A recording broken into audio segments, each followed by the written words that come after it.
Olá, povo concurseiro do meu Brasil varonil, sejam muito bem-vindos a mais um vídeo importante que nós vamos falar hoje sobre assuntos que interessam a você. Antes de mais nada, professor Ricardo Russo, especialista em produção textual, redação, professor de concurso público, Enem, professor universitário há 550 mil anos, nem falo mais sobre essas coisas. E nós vamos falar agora sobre os recursos administrativos e recursos judiciais. E também vou falar para aqueles candidatos que vão fazer prova de concurso público e precisam da redação, para entender como funcionam os critérios de avaliação de correção. Então, olha só, nós vamos falar sobre a motivação do ato, o problema da motivação, que é uma questão na justiça que se combina com a discricionariedade. Você sabe o que é isso? Não sabe? Então, isso é estudado lá no direito administrativo. Como nós vamos falar sobre isso, então a aula de hoje ela é, como eu costumo dizer, transversal. Quer dizer, ela passa pelo direito administrativo, mas também entra em relação às técnicas de produção textual, à redação, e a gente vai fazer essa combinação, já que um dos grandes problemas do candidato e também dessa galera do direito, que está profissionais aí que estão entrando na justiça e tal, é entender como essa motivação ela se encaixa na questão da produção textual, porque é uma questão muito técnica, e boa parte dos advogados não sabe exatamente o que é essa motivação. Então, eu vou trazer exemplos para vocês de CESP, FCC e outras bancas a respeito dos critérios e os problemas desses critérios, então interessa muito a vocês. E como essa aula é uma aula que vai ser transversal, a gente vai abordar a galerinha do direito, a galerinha do que tem a carteirinha OAB aí, mas também nós vamos falar de redação, me vestir tipicamente para conversar com você que tem a OAB na sua carteirinha, aquela maravilhosa vermelha com brasão doirado e aquela foto maravilhosa, sensualíssima que você tem aí na OAB. Então, o prof vai falar aqui com essa galera, mas eu vou falar sobre questões técnicas e vou tentar ser o mais didático, preciso e objetivo para você não perder seu tempo. Eu quero mostrar como é importante você saber exatamente o que está acontecendo. CNU Bloco 4, as questões na justiça, como os juízes estão entendendo o problema das questões dos recursos judiciais, os problemas que nós temos enfrentado já, que você que me acompanha sabe, que eu tenho seguido e perseguido barbaramente a questão da CESGAN Rio, mais especialmente CNU, mas o meu trabalho é muito voltado para os recursos administrativos e recursos judiciais, porque eu faço esse trabalho interdisciplinar, na verdade, né? Ou transversal, como eu gosto de abordar. Legal? Então, vamos lá, gente. A primeira coisa que a gente tem que abordar é o seguinte, se fala muito na questão da motivação do ato, né? Então, olha só, a banca é obrigado a dar a motivação do ato. Vamos melhorar isso, porque a gente está vendo, por exemplo, em relação às provas de CNU, por exemplo, que uma das estratégias abordadas pelos advogados é pedir um novo prazo para se dar um novo recurso administrativo, justamente pela falta de motivação. Boa parte dos candidatos estão conseguindo esse recurso administrativo. Então, para a gente entender essa motivação, vamos lá, vamos olhar um pouquinho esse conceito de motivação, você me ajuda aqui? Vamos falar sobre esse conceito de motivação. Vamos lá? Vamos ver aqui? Olha assim. Motivação, então, o que é exatamente isso? Né? Tecnicamente, então, refere-se à obrigação, é obrigação, hein? Não é favor, que é a administração pública de apresentar o fundamento, segura essa palavrinha aí, nós vamos precisar dela, os fundamentos de fato e de direito que justificam suas decisões. Então, quando a gente fala em motivação, a gente está falando em fundamentos. Anotou essa palavra? Olha só. Gente, nós estamos falando aqui em compreensão de textos. A gente vai precisar dessa palavrinha aí que são fundamentos. Princípio, esse princípio visa garantir o quê? Olha só, esse fundamento que é a motivação se liga a quê? Se liga a transparência, legalidade, controle dos atos administrativos e prevenção das arbitrariedades. Então, o que está dito aqui? Olha só, subentendido está que se não houver a motivação, que é o fundamento de fato, a justificativa concreta, o elemento causal, no caso da redação, da nota que você recebeu na redação, não haverá transparência, que é outro caso extremamente importante a ser garantido, que é a transparência. Não haverá legalidade e não haverá a discricionariedade. Em vez disso, haverá a arbitrariedade. Então, a discricionariedade, vamos lá, me ajuda você? O que é isso? O órgão, o agente público vai determinar os conteúdos que vão cair, como vão cair, de que modo vão cair. Isso é arbitrário. Ora, professor, eu acho que o número de linhas de uma redação de 40 linhas é muita coisa para a gente fazer dentro daquele tempo que nós expusemos e tal. Meus queridos, isso é discricionariedade, a gente não pode discutir isso. Claro que a gente pode conversar, dar opinião, mas isso faz parte da discricionariedade, ou seja, o agente público é que vai determinar o conteúdo que cai, como cai, o prazo, isso tudo está dentro da discricionariedade. A gente precisa saber agora, presta atenção, a fronteira entre a discricionariedade e a arbitrariedade. Nosso papo aqui vai ser voltado para a produção textual, para a redação. Essa motivação está prevista nessa lei que todo mundo aí que estuda para concurso público bem conhece, a Lei 9.784 de 99, que regula o processo administrativo no âmbito federal. Segundo essa lei, os atos administrativos devem ser motivados quando negam, limitam, afetam direitos, impõem sanções ou envolvem decisões em concursos públicos e licitações. Tá, então sabemos qual é. Agora, sabemos qual é a parte da base teórica, sabemos o que é a motivação. Você lembrou a palavrinha básica lá? O fundamento, o elemento causal. Ou seja, por que eu dei, no caso, uma nota X para um candidato?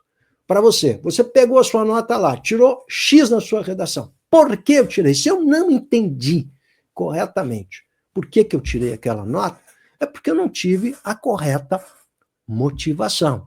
E o agente público é obrigado a dar essa motivação. Vamos lá. Se você está em dúvida, vamos lá. Vamos dar um exemplo mais concreto para você entender melhor. Então, um dos probleminhas tidos e havidos na CESGRAN-Rio é o problema da motivação. Então, o que o seu advogado vai fazer? Vai entrar com uma liminar solicitando, pedindo um novo prazo para que seja dada a motivação que não foi dada. Como assim não foi dada a motivação? Foi dada apenas a nota.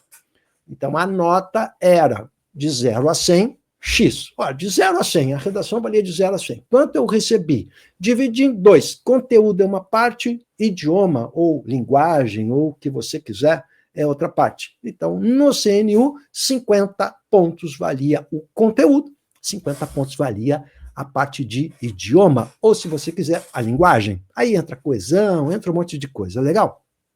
Pois bem, eu recebi 35 pontos em idioma, perdi 15. Por que eu perdi 15? Eu preciso saber a razão. Foi dada a razão? Não, só disseram assim, a nota que você recebeu foi 35 em 50.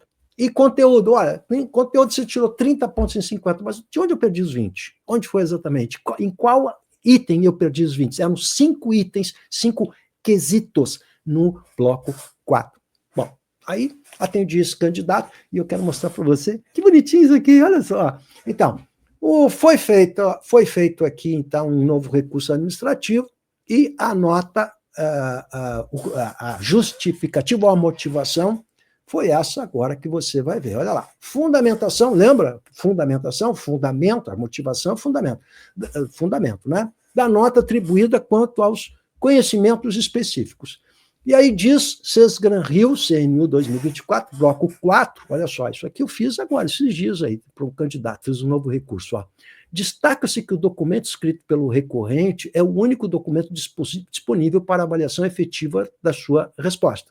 O que eles estão dizendo aqui? Olha, só tem um jeito de avaliar a resposta, não é o que você quis dizer, é aquilo que você disse, é o que está no texto. Bom, isso me parece óbvio, mas legal. Além disso, não é dado ao examinador o recurso de fazer inferências ou incluir no texto elementos que ele não fornece. Quer dizer, não adianta você ficar agora, eu quis dizer tal coisa, quando eu disse isso era para pensar aquilo, o que foi dito, foi dito. Claro que a gente sabe que em matéria de linguagem a coisa é um pouquinho mais complicada. Mas vai lá, diz assim, a fundamentação da nota de candidato será apresentada a seguir conforme a correção. Então eles dão os 5 itens do bloco 4, e aí tem o primeiro, que é definição e caracterização. Aí eles dizem o seguinte, olha só o que eles dizem, né? No quesito definição e caracterização foi atribuída a nota 5, significa dizer que o candidato perdeu 5 pontos, porque cada um dos itens valia 10 pontos. Ele perdeu 5 pontos. Pela definição da atividade de insalubre, então ele perdeu 5 pontos pela definição, ou seja, ele ganhou 5 pontos pela definição, mas ele perdeu pela caracterização, porque ele disse aqui, mas a caracterização de atividade insalubre não foi fundamentada conforme o comando da questão. Então, tinha que ser fundamentada conforme o comando da questão exigia. Ora, eu pergunto a você agora, né? Houve ou não justificativa? O que está dizendo? Olha, você não respondeu conforme o padrão estabelecia ali. Se você não respondeu conforme o padrão, você não ganhou a nota máxima. Mas isso é uma justificativa? Eu posso dar essa justificativa pronta para todo mundo. Eu vou dizer, olha, por que você ganhou tanto na redação? Porque você não respondeu conforme o padrão. Então, isso não é uma justificativa. Ora, se eu perdi 5 pontos em caracterização, o que é que faltou para que eu tivesse os 5 pontos? Olha, você não definiu o item tal, item tal, item tal na caracterização que era obrigatório para conseguir a pontuação.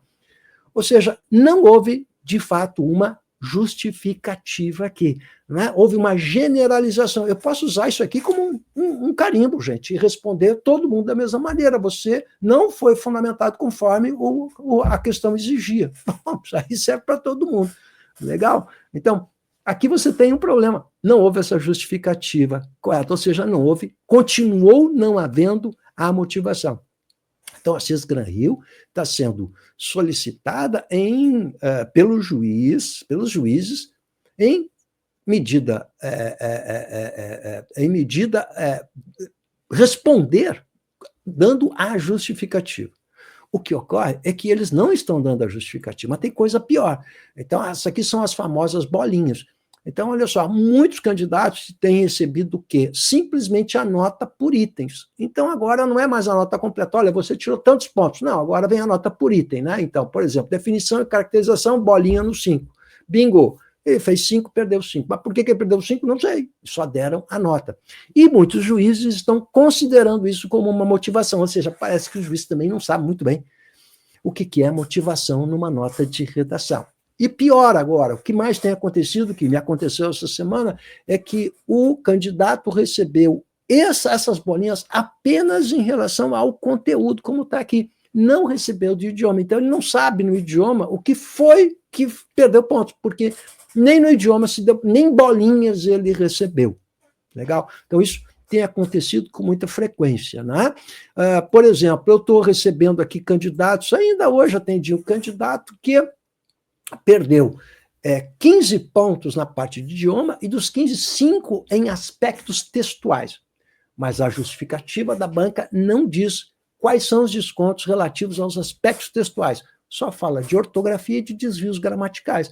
Então, não justificou de maneira correta tudo que tinha que justificar. Aí você vai dizer, Sesgran-Rio é um horror, né? Aí a galera agora diz que é Sesgran-lixo. O pessoal está indignado com a Sesgran-Rio. Gente, os problemas que a gente encontra na Sesgran-Rio, eles se tornaram potenciais pelo tamanho, pela divulgação do CNU, pelo tamanho da prova, pela popularidade da prova, pela visibilidade da prova. Mas o fato é que os problemas já vêm há muito tempo. Por quê? Porque essas motivações não estão sendo dadas há muito tempo. E, aliás, é uma briga que eu venho fazendo há 15 anos que eu venho brigando em função desse problema aí, beleza? Que é a motivação. Mas vamos olhar isso melhor. O que a gente entende por motivação? Vamos lá. Eu preciso saber quais são as regras do jogo. E as regras do jogo são postas lá no edital. Então, o edital tem que trazer as regras dos critérios, que é exercer o seu direito ao discricionário. A discricionariedade é o agente da banca, mas ela tem que exercer esse direito de que maneira? Dizendo o que é que vai ser corrigido, que nota vai ser dada e vai se atribuir à questão da redação. Qual é o grande problema aqui? O problema é que a maior parte dos candidatos nem olha direito isso. A maior parte dos candidatos olha o edital e verifica assim, vai cair redação, que saco, vou ter que fazer redação. Né? Mas não olha os critérios, nem entende direito que critérios são aqueles, deixa para fazer na última hora, não treina, ou seja, olha, presta atenção no que eu estou falando, não faz a sua parte, tem que fazer a sua parte. Então não adianta só ficar chamando Sesgran-Rio de Sesgran-lixo, né? Que realmente Sesgran-Rio fez uma bagunça e continua fazendo, mas a gente também tem que fazer a parte da gente. Então vamos ver o edital do CNU, está para sair um novo edital, a gente não sabe qual vai ser a banca, mas o edital do CNU não traz novidade. Por quê? Porque a Sesgran-Rio sempre fez editais de redação com esses componentes que estão mais ou menos aqui, nada muito diferente. Então, vamos lá. Explicando para você como funciona a motivação. Para que tenha motivação, e é isso que é importante para mim, eu quero que você entenda isso, atenção, senhores advogados, é importante que vocês entendam isso também. Para que haja motivação, eu preciso ter os critérios claros e transparentes. Se os meus critérios não forem claros e transparentes, não tem como eu dar essa motivação. Então, esse é um problema. O problema está na origem. Né? Então, você tem que dizer claramente, ó, você vai ser cobrado isso. E na motivação, ó, não recebeu a nota por causa, está lá, nos critérios. Se os critérios, duas coisas importantes, atenção, senhores advogados, duas coisas importantíssimas. Primeiro, os critérios precisam ser claros e objetivos e transparentes, senão não tem como você motivar.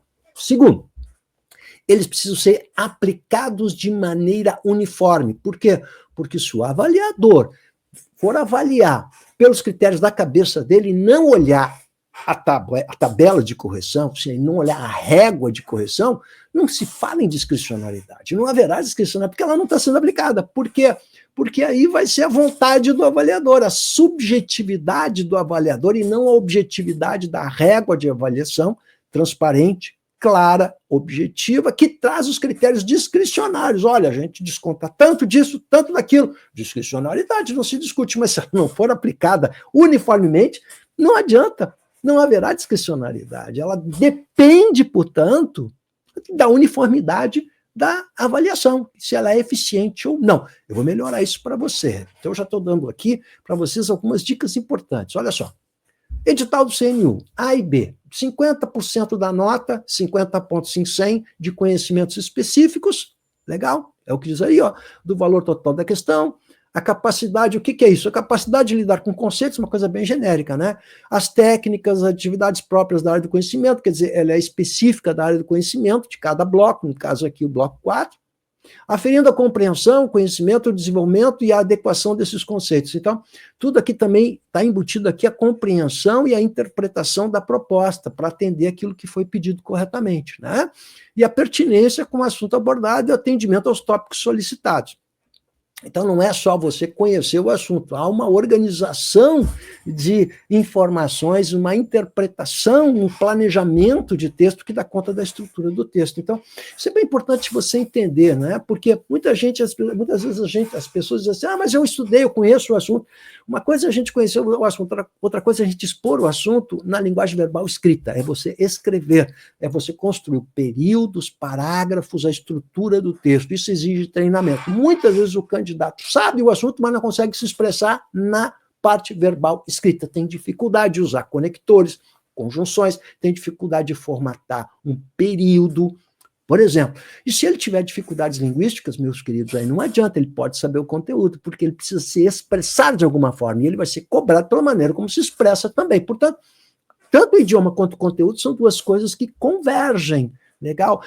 Para efeito de avaliação, o que se faz? Geralmente, a gente separa para ficar mais simples a avaliação e mais técnica a avaliação. Mas, no final, um texto bem escrito pressupõe uma série de fatores. Um bom conhecimento do desenvolvimento de o que é um parágrafo, um período, uma oração, conjunções, vocabulário e todas as implicações que isso pode ter, como também conhecer bem o conteúdo. Ou vou explicar de outra maneira. Vamos pegar um candidato que tem muita dificuldade de pontuação, muitos erros de vírgula e ponto. Esse candidato, ele tem uma dificuldade muito grande de sintaxe. Logo, vai ser muito difícil para ele ser claro, objetivo e conseguir responder de boa uma questão. Porque as duas coisas caminham juntas. Legal? Então, o edital do CNU, ele trazia, portanto, conhecimento específico com metade da nota, e aí, algo bem abrangente. Agora, na parte de idioma, também era 50%, olha a importância do idioma, né? E aqui diz assim, ó, 50% do valor total da questão, a proficiência na instrumentalização de conhecimentos ortográficos. Então, ortografia. O que é ortografia, pessoal? Ortografia, grafia correta, é você escrever a letra certa, separar sílaba, colocar acento, isso é ortografia. Não confunda com desvios gramaticais. Por quê? A ortografia está dentro da gramática, mas os desvios gramaticais, geralmente, eles são subdivididos, né, em ortografia e morfossintaxe. São dois componentes, né? A CESP vai fazer isso com muita clareza. Ó. Então, ortografia, grafia correta,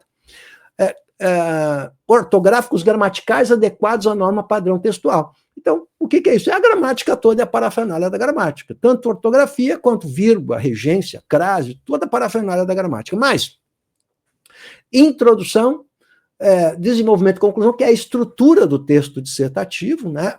Soma-se a isso coerência e coesão. Bom, aí, cara, é o seguinte, cai tudo aqui. Mas quanto vale cada um desses elementos a gente não sabe. Então, quando dão uma nota em 50 pontos, dizem que você recebeu 30, mas você não sabe onde você errou. Falta motivação. Eu preciso saber onde que eu errei. Foi em ortografia, foi em gramática. Foi gramática, foi ortografia, foi coesão. O que foi exatamente? Foi coerência? O candidato não sabe. Então, não houve motivação. Logo, o edital já trazia um problema. Logo, não há como você motivar se você não tiver critérios objetivos. A motivação é impossível. Então, essa é uma briga que eu faço há muito tempo.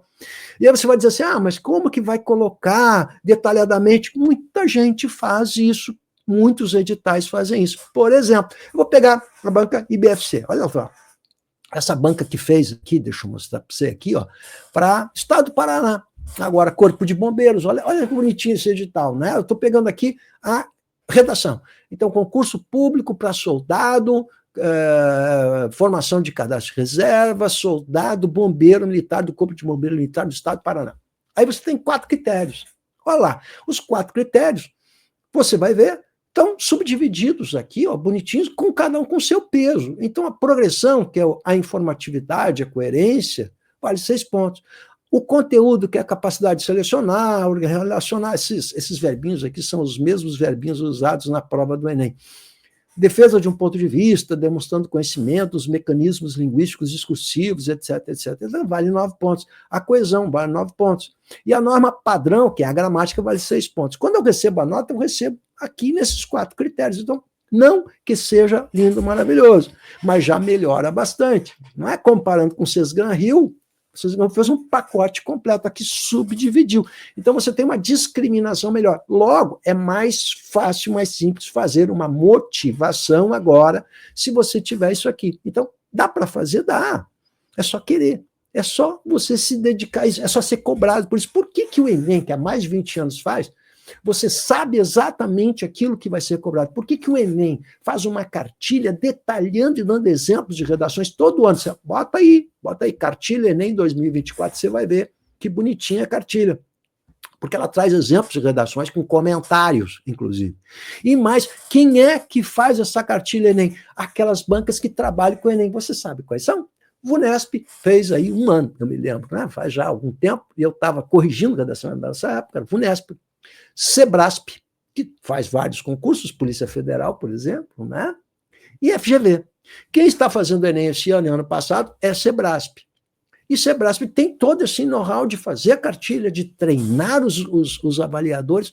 Eu pergunto, por que não faz a mesma coisa também em prova de concurso público? Por que a prova de concurso público é feita de qualquer maneira? E quando a gente tem uma cartilha que mostra os critérios para que depois você tenha a motivação, por que é que não se faz isso para concurso público também? É essa pergunta que não quer calar, é isso que me deixa indignado. Legal? Se eles já têm o know-how, por que é que não fazem isso? Legal? Então, SEBRASP pode fazer isso porque já tem todo esse know-how. Agora, por que o concurso público é deixado de lado, né, gente? Porque o Enem tem visibilidade, porque a mídia pega pesado.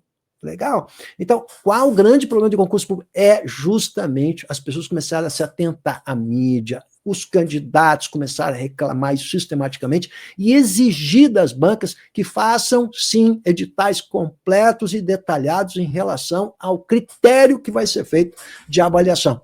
Quando isso tiver visibilidade, eu tenho certeza que a galera vai pegar pesado. E já que estamos falando de concurso nacional unificado, que é o Enem dos concursos, por que o Enem dos concursos já não faz também uma cartilha? Você facilita a vida para o avaliador, facilita muito a vida para o candidato e ajuda o professor a dar aula, porque a aula que o professor vai dar vai ser seguindo aquela cartilha. Todo mundo só tem a ganhar. E já tem essa tecnologia toda desenvolvida. CESP é uma prova disso. Então, eu estou mostrando para vocês aqui como é possível fazer isso. Vamos ver CESP? Então, vamos dar uma olhadinha em CESP agora aqui. Polícia Federal, esse edital que saiu agora no dia 25 de abril.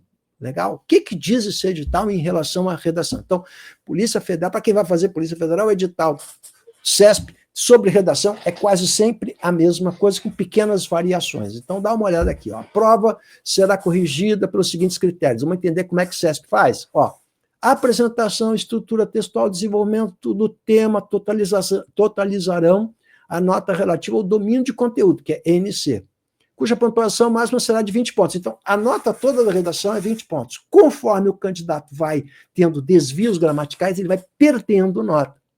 Legal?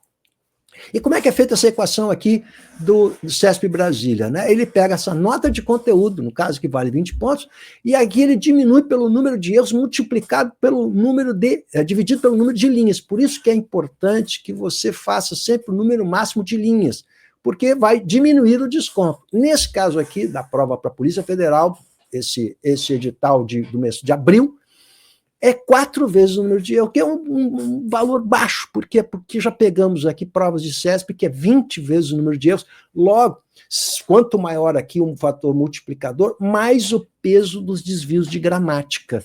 Não é? Mais o peso dos desvios de gramática. Então, quando você recebe os desvios de gramática, vai aparecer em grafia, morfossintaxe, você está vendo a letra B, ali fala ali, grafia, morfossintaxe e propriedade vocabular. E vai mostrar para você onde tem a linha que tem um problema de propriedade vocabular, ou de morfossintaxe, ou de grafia. E aí você pode conferir e ter a motivação. Ora, se eu tenho motivação, eu posso sim saber e fazer meu recurso administrativo, porque agora eu sei, olha, em morfossintaxe tem um erro de vírgula, um erro de regência na linha tal. Vou verificar, ver se de fato tem esse erro. Também tem isso, né? Porque pode ser que o avaliador tenha se enganado, né? E eu vi que aquele erro de vírgula que ele descontou pontos, né, não é um erro, não é um problema, não é um erro, um desvio, por exemplo, consensual. Existem gramáticos que se opõem a isso, ou pensam de maneira facultativa. Então, tem muitos problemas aqui que a gente pode resolver. Vou mostrar agora, vou avançar um pouquinho, então eu estou falando de SESP, vou avançar um pouquinho, vou pegar o caso desse candidato aqui. Ó. Esse candidato fez a prova SESP e recebeu, e recebe, o pessoal do SESP sempre recebe, o primeiro item, né, quando você recebe lá o espelho, é a apresentação. A gente sabe o que é a apresentação, porque está no edital.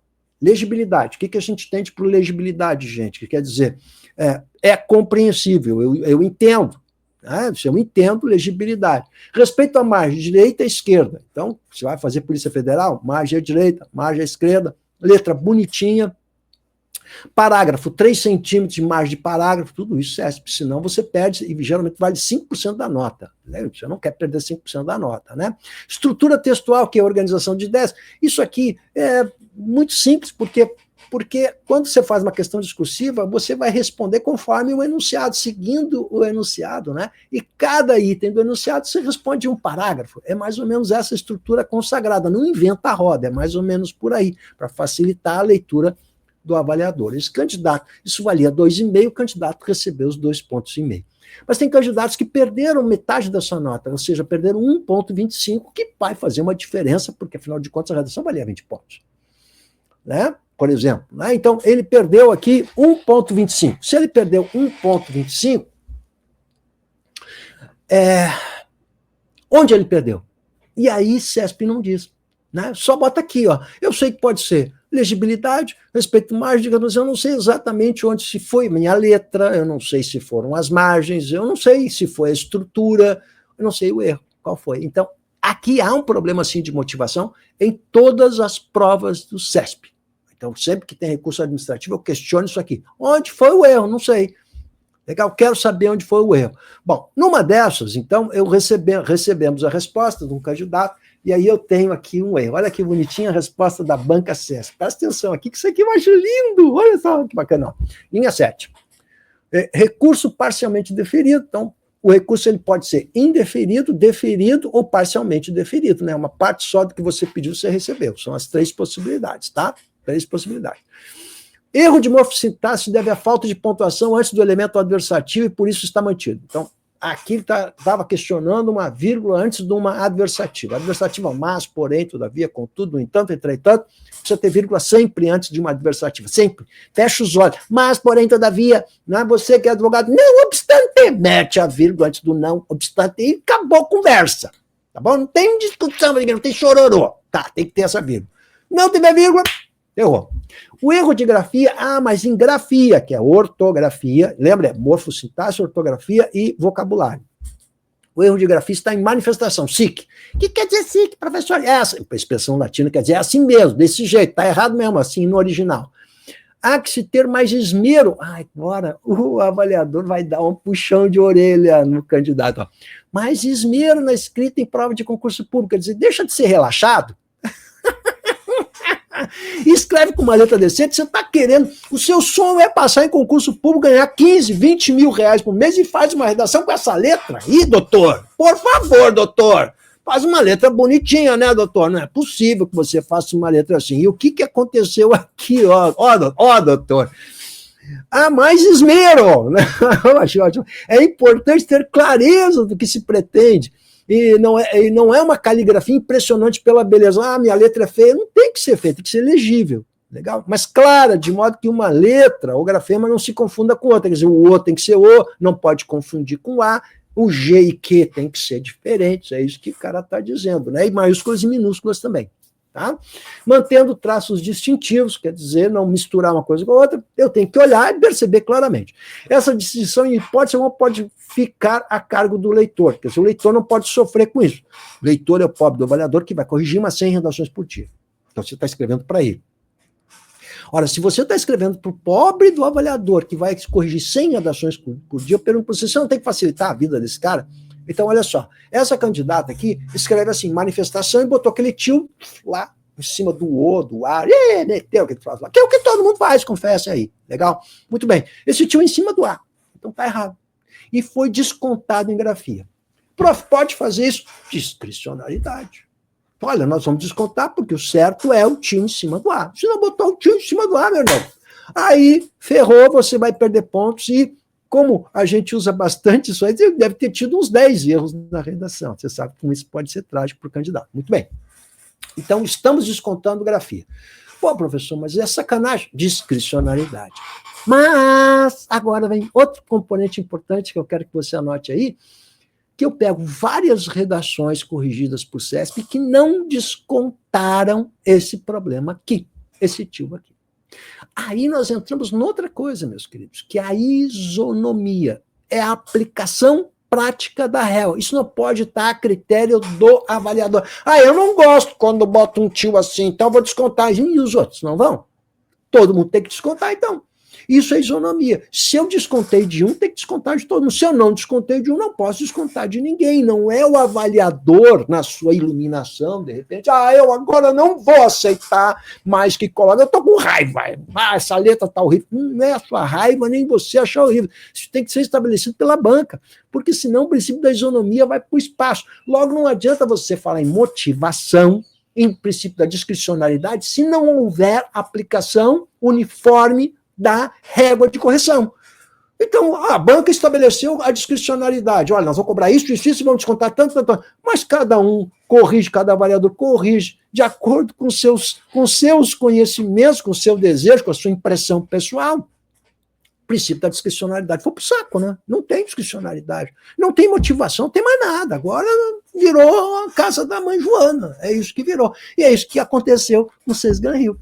Porque vocês ganham, eles dão nota por uma coisa, mas daqui a pouco já desconta outra coisa, e é uma bagunça danada. E aí não tem motivação que salve a galera, não dá para se falar em motivação. É isso que precisa ser claro. Agora eu vou xingar vocês, olha aqui. Aí eu pego esse candidato aqui, 2 candidatos, olha ali, olha essa letra desse primeiro candidato. Gente, o cara vai corrigir 100 redações por dia. Olha a letra. É difícil. Aí o pobre do avaliador vai ter que fazer um exercício para entender a letra aqui. Então, a letra, evidentemente, vai trazer prejuízo para o candidato. Se ele está concorrendo a um cargo para ganhar 15, 20 mil reais, mesmo o objetivo dele é fazer uma letrinha legal que possa ser entendida, e fazer um rascunho, e colocar a redação, eu vou ter que falar isso de novo, entre as primeiras coisas a serem feitas, e vocês não fazem isso. Parecem aqueles meus aluninhos lá do ensino médio, quando eu dava aula em coleginho, na escola, para a galera passar em vestibular Enem, Mesma coisa, deixa para fazer no final. A galerinha do Enem deixa para fazer no final, quando você está cansado. Você vai ter que elaborar ideias, planejar, fazer uma letra bacana. Ela tem que estar entre as primeiras coisas. O resto é marcar cruzinha. Se está perto de acabar o horário, vai marcando cruzinha, meu amigo. Mas na redação você não tem como fazer isso. Vai chutar na redação? Não tem como chutar, né? Então, olha esse outro candidato aqui embaixo. Ó. Olha quantas rasuras esse candidato teve aqui, gente. Olha só, isso aqui é algo que se apresenta. Ô, doutor, não pode apresentar uma coisa assim, doutor, por favor, né? Não, isso aqui, se tivesse fazendo uma questão discursiva na universidade na qual eu trabalho, eu já ia xingar. Doutor, não, você não vai ter o OAB, não vai ter a carteira vermelha com brasão doirado, não vai ter, isso aqui não pode, tá bem? O que aconteceu? Deixou para o final, como todo mundo, como os aluninhos lá no ensino médio fazem, deixa para o final, vai marcando a BCD, deixa para o fim. Não vai rolar, você está aqui, mas é meu sonho, não está sonhando como tinha que sonhar, esse é o problema, legal? Vamos ver outro caso aqui, ó, TRF4, edital aberto, agora é FCC. Você tem aqui 2 tipos de texto, uma vai ser um estudo de caso, né, para analista, e depois para técnico é a redação convencional. Peguei aqui o estudo de caso. A única coisa que tem aqui para a gente saber quais os critérios que está trazendo é exatamente isso aqui, olha só, não traz nada aqui, ó. Aferição do critério de correção gramatical por ocasião da avaliação do desempenho da prova discursiva, estudo de caso a que se refere o capítulo, e deverão os candidatos valer-se das normas ortográficas em vigor. Sim, a ortografia que está vigente desde 2008. É a única coisa que a gente sabe. Não tem mais nada, quer dizer, o resto, como é que você vai ter motivação, gente? Então, quanto valia aqui, o que valia, quais eram os critérios, eu não sei nada. Mas vai ser dado no dia, no espelho, vai ser dado, porque o edital não traz, é completamente lacônico, né? E como é que eu vou estudar? E por que não trazer? Qual o problema de você trazer uma gradezinha mostrando quanto vale cada item?